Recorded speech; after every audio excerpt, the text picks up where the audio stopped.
So we did do this yesterday, right? Yes. Okay. And then if you flip the page, this is something that you can work on as well, right? Yep. What I want to look at is this right here.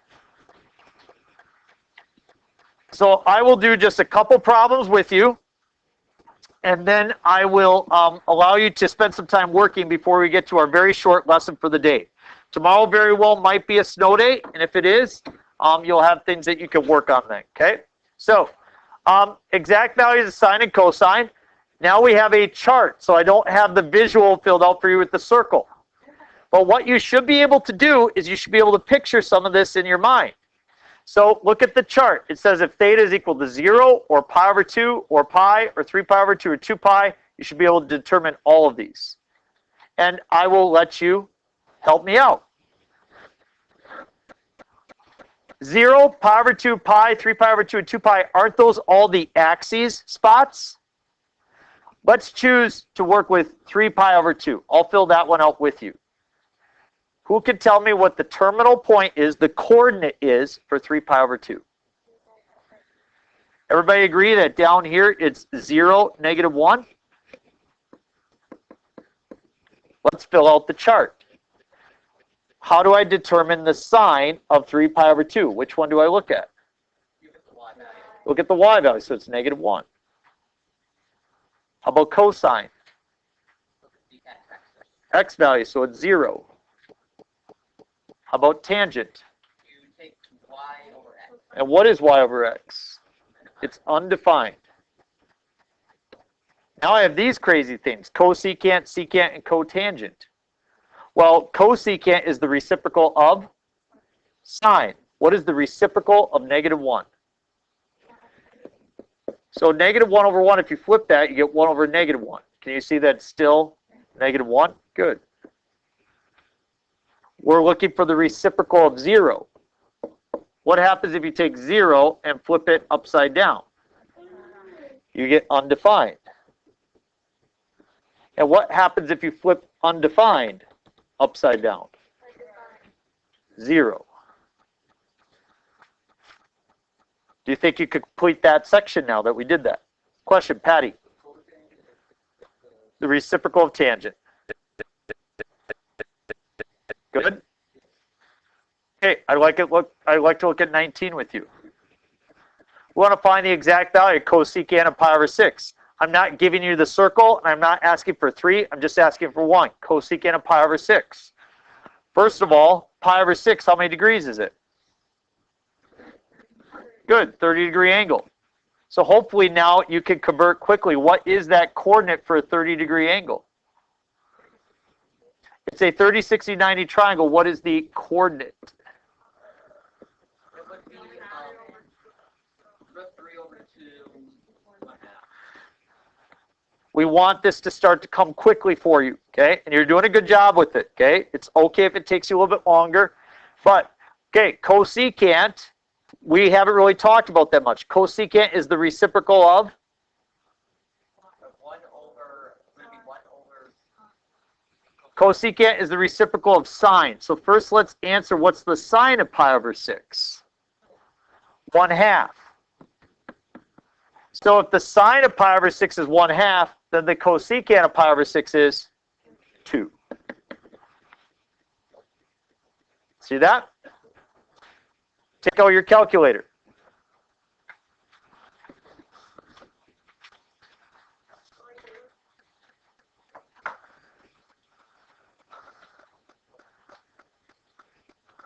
Sometimes you come up with values that you can't define without the use of a calculator. For example, cosine of pi over 9 is a tough one. But you need to start to get used to using your calculator because you're going to use it a lot in this class. First of all, tell me, is this a radian or a degree? Why is it a radian? Don't say because it has pi in it. It doesn't have a degree sign. So therefore, I go to mode. Mode is the one that says M-O-D-E on it. Find it.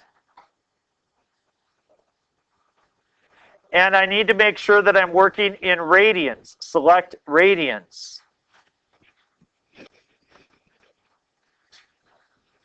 Now I will do the cosine of pi divided by 9. And we'll write it to 4 decimal places, 0.9397.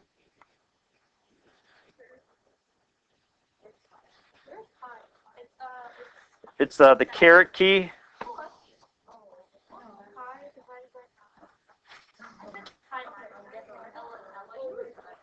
I would like to do secant. I would like to do number 29. Is that a radian or a degree? It's a degree. So I press mode and I go down and I select degree.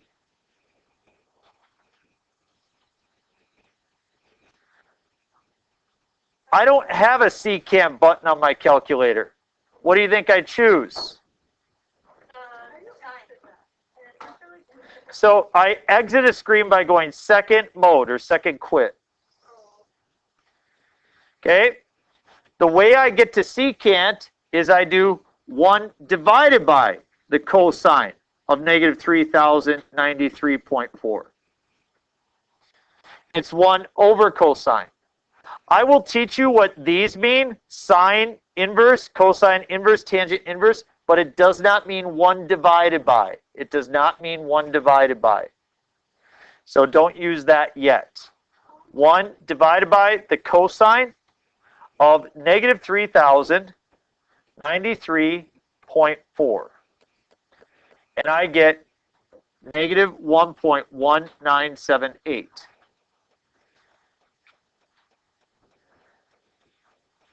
Can I show you another way of doing that, the way that I would have done it when I was your age?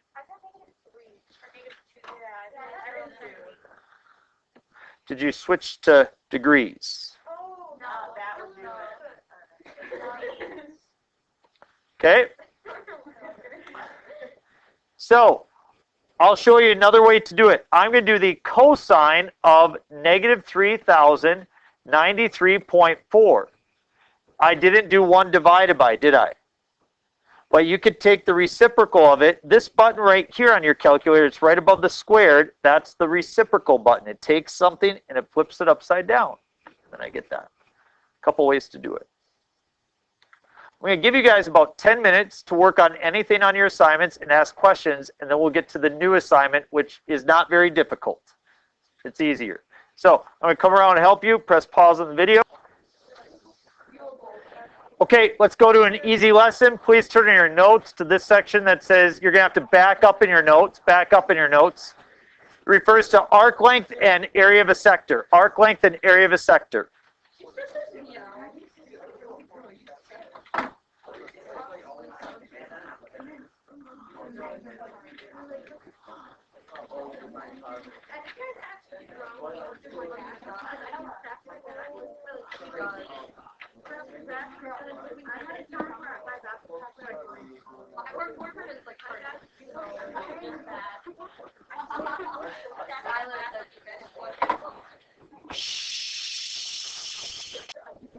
Okay, I'm going to bring back a geometry topic, and we're going to try to make it slightly easier. There's something that we could do now that we know about radians. Radians have great application in mathematics. This is one of the most basic of applications, and that is when we find arc length and area of a sector. If you have an angle that sits within a circle like this, we would say that it creates a sector. So for those of you who maybe throw shot put or discus and track, you understand what a sector is. Or for those who play softball, baseball, you do have a sector, 90 degrees, but it definitely has an arc out here as well. So this is the arc length. We call it S. S is equal to the arc length. And then if you consider the area in here, we call that K. K is the area of a sector.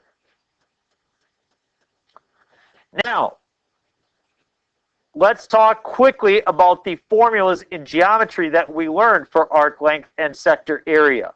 In order to find the length of an arc, notice that we would start by thinking about the entire distance around the circle. What do we call the entire distance around a circle? Circumference. And if we want to find circumference, what's the formula? 2 pi r. That's the entire distance around the circle. If we're talking about arc length, do we want the entire distance? We want a fraction of it. What fraction? We want theta over 360. Now, for most people, that looks like, kind of a large formula. They don't like using it. Would you like an easier formula? Yes. Okay, and I'm just that person. You drew the straw. You got Mr. Genson, the teacher. Sorry about it, but I never like to just write formulas. I like to show you where they come from. So I'm going to do just a little switcheroo here, and I'm going to write this as S is equal to, I'm going to put the 2 pi up here. I'm going to put the theta down there. So I'm going to go R times theta times 2 pi over 360. So I just use the multiplication property of commutativity, or commutative property of multiplication. I switched around 2 pi and theta. You okay with that? Does 2 over 360 reduce to what? Pi over 180? And now I would like you to look at your formula. Does that look at all familiar to you? Theta times pi over 180. Yes. What does it remind you of? That's how we converted from degrees to radians. So here's the cool thing, folks. If you want to work in degrees, then you use this formula right here. But if you want to work in radians, it's just S is equal to R times theta, because theta is in radians. It's as simple as that. Take the angle times the radius. That's the arc length. That looks a little bit easier than that, doesn't it? Yeah. We will now allow Ella to speak. Hi, Ella. I should definitely know the answer, but what is theta? Theta is the angle measure.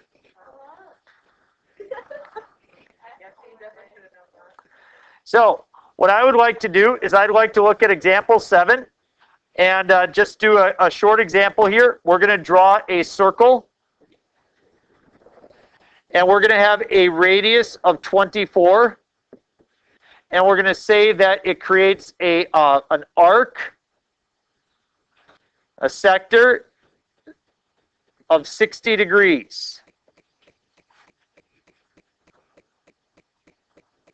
I would like to do 2 things here. I would like to, number 1, I would like to find the arc length. What is the formula we just wrote down for finding arc length? 2 pi r. R times theta. I would like to use that one because that one's easier. S is equal to, what is the radius? 24. What is theta? It is 60, but I don't want to use 60. If I use 60, then I got to use that formula. I don't want to use this formula. I want to use the easier one. I wish I knew how to convert 60 degrees from degrees into radians. It's pi over 3. 60 degrees is pi over 3. As long as you make this conversion from 60 to pi over 3, then you can use the easy formula. And what's 24 times pi over 3? 8 pi.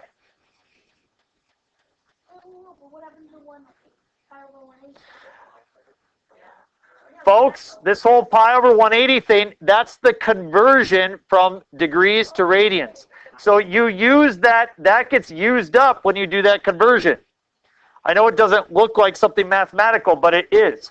So we don't have to multiply by pi and divide by 180 because we just did that. Isn't that what you did when you converted from 60 to pi over 3? That's what we did. So this will come up on a test, and I still have students. They'll use this formula, and what do you think they put in for theta? They put 60. Doesn't work. It's wrong. And I get angry. Like if it's worth 3 points, I take off 4 because I'm just angry about it, okay? So I'm like, stop it, folks. Just knock it off. All right, let's go to area of sector. Area is equal to, well, what's the area of a circle? Pi r squared. And if we want to do a sector, then we multiply it by theta, and we divide by 360. Okay, maybe you get my point. That's as if you're working in degrees, right? So what I want to do is I don't want to work in degrees. I want to work in radians. So I'm going to switch this formula around a little bit. It would be nice if I could come up with a pi over 180, wouldn't it? So I'm going to switch things around, and we'll see if you could tell how I came up with the pi over 180. We're going to go 1/2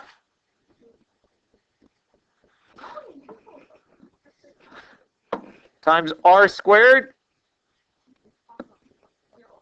times theta times pi over 180.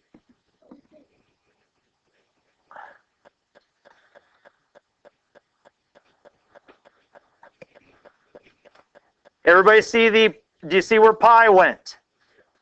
See where the r squared went? See where the theta went? Okay, theta's right here. The 360, see how it's 2 times 180? So these formulas are the same.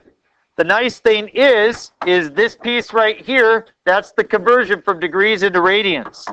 So you can use a nice easy formula. 1/2 r squared theta. And that's if it's in radians. So convert to radians and use that formula.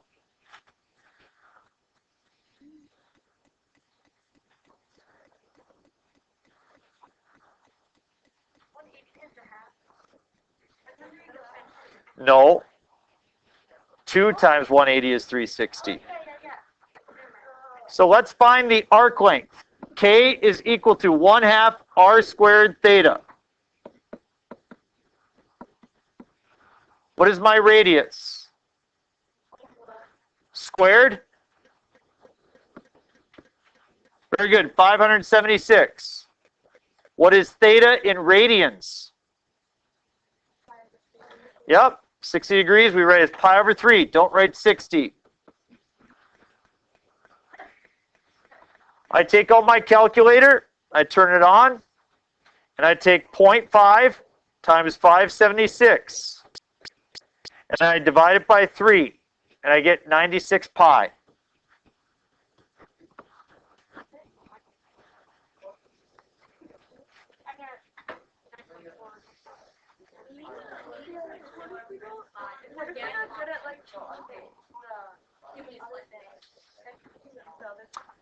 You could on it like the ACT, but on my test I'm going to ask you to use the radian formula. Pi over, how do you make pi over 3 equal to? So you take, yep, exactly, 180 over pi. Yep, yes. I don't get what we're doing with the degree. You're not using them at all. Oh. That's what we started with. Okay. All right, take out your homework.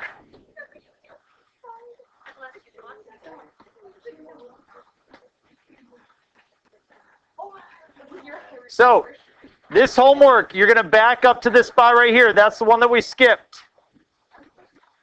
It says radians, degrees, and sketching angles. It's improperly named. It has nothing to do with, well, it has nothing to do with sketching angles, really. I guess it has a little bit to do with radians, degrees, but it has to do with arc length and sector area, okay? And I just want to make sure you understand the directions. It says find the length of each arc.